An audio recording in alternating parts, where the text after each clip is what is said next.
The first Pride March in Kolkata was organized on June 1999. At that time, it was named Friendship Walk. We live in 21st century, where we talk about modernization, rationalization, and equality. But have we really become modern? What does modernity mean to us? Have we become modern in our outlook? Have we started accepting people for who they are and not by their sexual identity? Have we got rid of discriminatory behavior with the homosexual and transgender people? The answer is no. Still, our society mocks them, laughs at them, contemns them, rebukes them. They are different from others. Their preferences are different from the so-called straight boys and girls. And this different quotient in them made people exhibit indifferent, rude, and homophobic behavior towards them. On August 31st, 1512, a group of young aristocrats living in Florence staged what may consider history's first gay rights demonstration. People need to know being a homosexual is not a crime, is not a disease or disorder. Today we will share the life story of Shashank Chaudhary, a member of LGBTQ community, and his experiences and difficulties he is facing from his very childhood.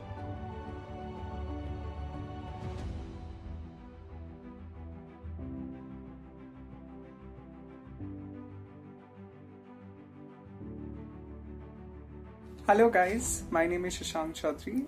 I'm pursuing journalism and mass communication as my graduation. So today we are here to talk about on a relatable topic. I'm going to talk about the usual misconceptions that people have who are not belonging to the community, the LGBTQIA+ community. So the first we try to understand what are the various variables, or rather the alphabets used to describe the community stand for. So it's also termed as LGBTQIA+, which many a times even is shortened to LGBTQ. So L stands for lesbian, G stands for gay, B stands for bisexual, T stands for transgender, Q stands for queer, I stands for intersexual, A stands for asexual, and there's plus. So the plus actually identifies that there are many more identities out there, and yes, it's an ever-growing community which actually does not try to box in people. So one thing that's very clear from the onset of this video is that a gender or sexuality, this is a very subjective matter. It is solely based on how you want to be represented and what you think is your identity. You cannot be boxed up into any kind of label. Right? There are other genders as well, like you have cis woman, you have cis man, you have trans woman, you have trans men, you have many other which even I am not aware of. So one thing, it's very obvious, and it's a humble thing. Whenever you meet someone from the community, you ask them, what do you actually identify yourself as? And it's actually very important, because our community is so much diverse, as I have been saying it since the onset, that it again comes down to what one wants themselves to be represented and identified as.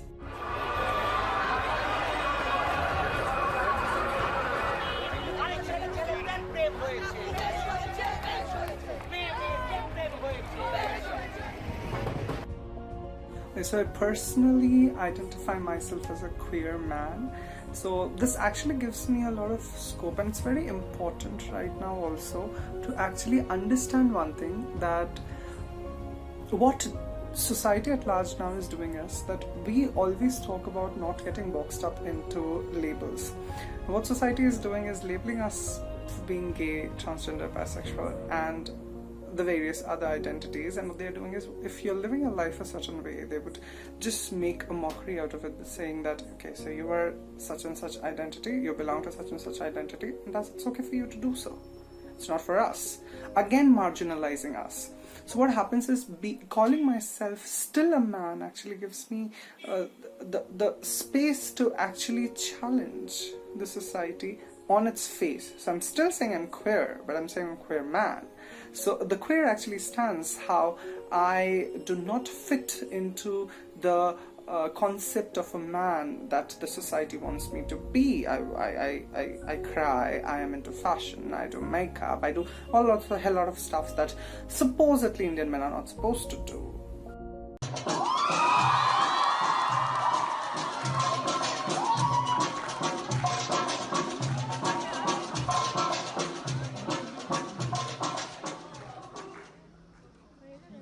Most important dance form which actually brought a lot of fame to me was the Middle Eastern folk, which is commonly known as belly dancing.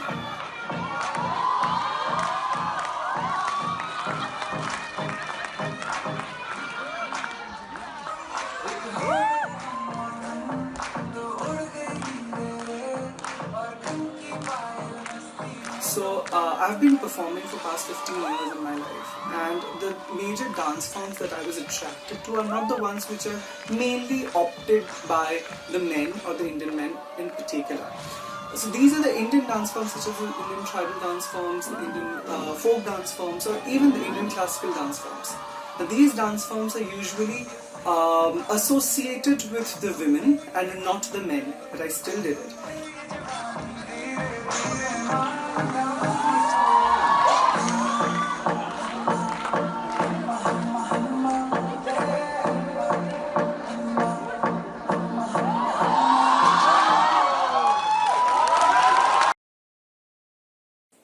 People in general in the society discard us, in the sense that the social acceptance is still not there. Sensitization on the particular subject of LGBTQI's existence, their identity, gender being fluid, it's being different from sex, the psychological, the biological, and there are other aspects which are still not being explained to the people. The people are still not aware about it. And which is a reason why still society doesn't tend to accept us, right? There are other, like people are mistreated rather in workplaces, obviously.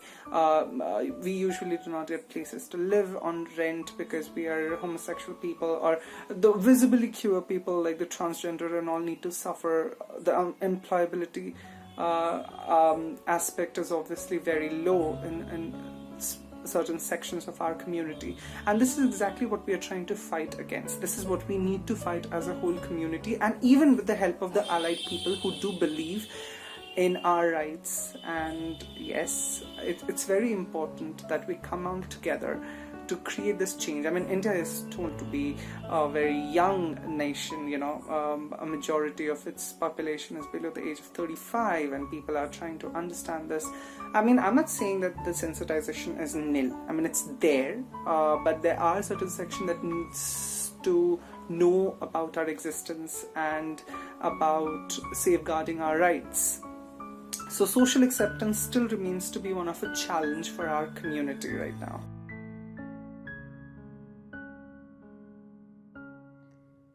Most scientists say that sexual orientation is likely the result of a complex interaction of environmental, cognitive, prenatal hormones, chromosomes, polygenetic effects, brain structure, viral influences, and other biological factors. In 1991, Simon Levy released a study that suggested small differences in the size of certain cells in the brain could influence sexual orientation in men. Dean Hammer, in his research on genetics, claimed that markers on the X chromosome could influence the development of same-sex orientation in men. Bill Sullivan, a professor of pharmacology and toxicology, claimed that males with a genetic condition called androgen insensitivity syndrome can develop female genitalia and are usually brought up as girls despite being genetically male. Testosterone is needed to masculinize a prenatal brain. If that doesn't happen, the child will grow up to desire men. Similarly, girls who have a genetic condition called congenital adrenal hyperplasia are exposed to unusually high levels of male hormones like testosterone while in the womb, which may masculinize their brain and increase the chances of lesbianism. It's also possible that hormonal shifts during pregnancy could affect how a fetus brain is configured. While there is no single gay gene, there is overwhelming evidence of a biological basis for sexual orientation that is programmed into the brain before birth based on a mix of genetics and prenatal conditions.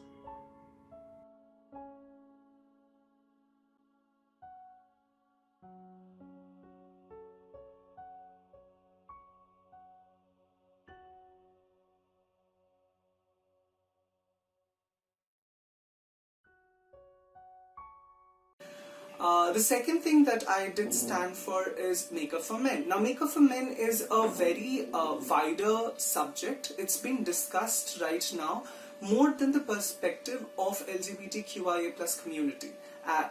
So per se, men in general. So now we all believe that makeup products are not gender specific. They were never made gender specific for only women or only men, and even if they were, now is the age when we actually break that shackle. We do not believe that a particular product cannot be used by a person if he or she wants, right? It's only their personal preferences and choice how they want to appear and look, right? So a woman might not like to do makeup, whereas a man can. So that's their personal choice that everyone should appreciate and respect. Third and most important one is gender fluid garments. Now, gender fluid garments are actually androgynous garments. Now, the people who practice this kind of fashion are the ones who believe, again, that garments do not have any specific gender. Like a fabric can be used to make men's attire as so-called women's attire. That is why this particular barrier is what we are trying to break free from. So we use garments which are so-called manly or garments which are so-called feminine, and we cross-dress the other gender. I personally believe that it's very important to break that notion that these androgynous garments or any kind of fashion which challenges social norms can only be performed on stage or runway shows. That's why what happened is I started making public appearances wearing these garments. Whether that be wearing a sari to my school, or whether that be wearing a sari to my college, or wearing garments like shrugs or waterfall shrugs that I styled it in a different way so as to give it a more androgynous look than just regarding that piece of garment as feminine. Right. Also, I went outside with my friends, for outings. So I wore those kind of garments out with them for people to see. And we need to actually work towards making this more common so that people don't stare with a judgmental eye. And it's very important.